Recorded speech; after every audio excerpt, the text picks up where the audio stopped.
ka pasur shumë momente të pafavorshme për të cilat ka arritur me mjeshtri që ti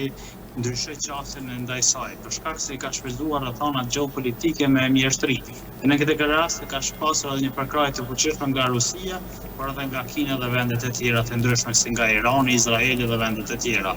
Në këtë rast, ne po e shohim që në krizën ekonomike që duke ndodhur për çështjet e derivateve, penalset dhe po ashtu për çështjet e plerave të ndryshme për shkak të blokadës dhe luftës që duke ndodhur në Iran, atëherë Bashkimi Evropian ka zëra që vazhdimisht duhet të ndryshojë ndërta qasja ndaj Rusisë, ku duhet të lirohen disa masa të fillojnë të një furnizim eventual me derivate apo gaz nga Rusia, për shkak se nëse të gjitha këto nuk do të ndryshojnë, atëherë mund të futet në një krizë të re energjetike dhe Bashkimi Evropian dhe perëndimi me gjerë,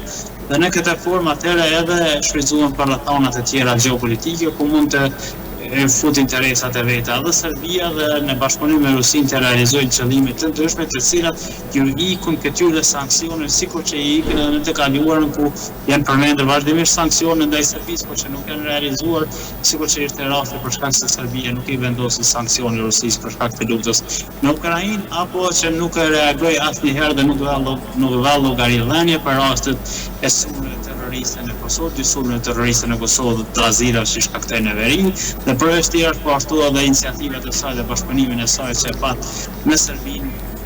nëpërmjet inteligjencës për të krijuar destabilitet në Francë, për të krijuar destabilitet në zgjedhjen e Moldavi dhe veprimet të ndryshme që ka bërë nga ajo.